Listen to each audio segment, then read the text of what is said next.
정치권 얘기 한 발 더 들어가보는 정치톡톡 시간입니다. 정치부 노태영 기자와 함께합니다. 어서 오십시오. 국회에서 체포동의안이 통과돼서 영장심사를 받은 하영재 국민의힘 의원. 그런데 이 구속영장이 기각됐습니다. 네, 그렇습니다. 체포동의안이 국회를 통과했는데도 실제 구속영장이 법원에서 기각된 건 극히 이례적입니다. 법원은 하영재 의원의 죄질이 매우 중하다면서도 그동안의 태도를 바꿔 범행을 대부분 자백했고 도주 우려도 적다고 했습니다. 검사가 이미 필요한 증거를 상당 부분 확보한 점도 고려됐습니다. 그래서 이재명 민주당 대표에게 화살이 지금 돌아가고 있는 거 아닙니까?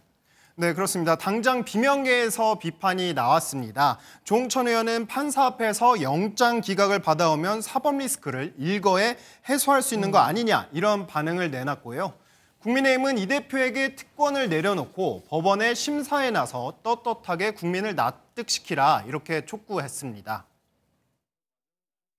체포동의안 처리 과정이나 영장 심사 과정 자체가 헌법이나 영장 체계에 맞게 다 이루어진 걸로 그렇게 판단을 하고 있고, 이재명 의원이나 노웅래 의원 사건도 이런 과정을 거쳤어야 국민들이 납득하고.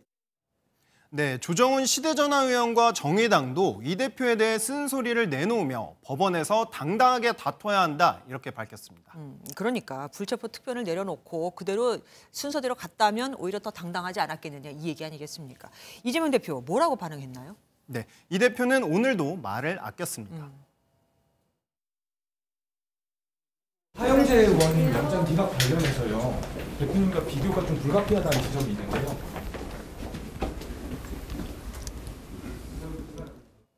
네, 이 대표 체포동의안은 지난 2월 말 부결돼 이 대표는 법원의 구속 여부 판단을 받지 않았는데요. 친명계에서는 검찰뿐만 아니라 사법부도 일정 부분 정부 영향권 내에 있다고 본다. 쉽게 말해 사법부도 못 믿겠다 이런 얘기가 나왔습니다. 이 대표가 주장하는 무고한과는 상관없이 영장심사를 받을 수 없다 이런 거죠. 지난번에 이재명 대표 체포동의안 표결 때 무효표냐 아니냐 이걸 두고 말이 많지 않았습니까? 그런데 이제는 그런 장면을 보기 힘들게 됐어요. 네, 그렇습니다. 그 당시의 개표 과정에서 여야 의원들은 무효표가 의심되는 투표용지 2장을 두고 1시간 넘게 신경전을 벌였었죠. 부자가 불명확하게 쓰인 탓에 부결이냐 아니면 무효냐 이를 두고 국회법을 펼쳐보기까지도 했는데요. 한 표는 부로 보는 게 맞고 한 표는 제가 볼 때는 도저히 가불 안에 쓰이지 않았다면 그건 무효로 봐야 되기 때문에 조용히 하세요. 네, 이런 일이 재발하는 걸 막고자 오늘 여야 원내대표가 만났습니다. 앞으로는 이렇게 본회의에서 무기명 투표를 할 때 의원들이 직접 이렇게 자필로 쓰는 게 아니라 전자장치를 이용하도록 국회법을 개정하기로 했습니다. 네.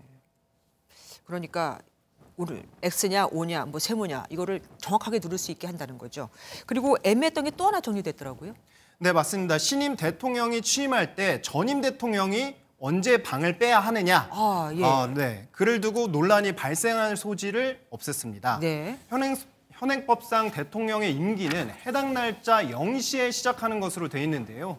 이 때문에 지난해 5월 윤석열 대통령 취임식 당시 문재인 전 대통령은 미리 청와대에서 퇴거해서 서울 시내 모처에서 하룻밤을 묵고 취임식에 참석해야 했습니다. 그때 참 보기 좀 뭐했어요. 네. 이에 대통령 취임 시점을 취임선서시로 규정하도록 공직선거법을 개정하기로도 했습니다. 예, 정치톡톡 지금까지 노태형 기자와 함께했습니다. 안녕하세요, 김주하입니다. 공정하고 신속한 MBN 뉴스. 유튜브를 통해서도 만나보실 수 있습니다. 특히 더 많은 뉴스와 라이브를 보고 싶으시다면 오른쪽을 눌러서 구독하시면 됩니다. 어렵지 않죠? 빠르고 정확한 뉴스로 계속 찾아뵙겠습니다. MBN 뉴스를 시청해 주신 여러분 고맙습니다.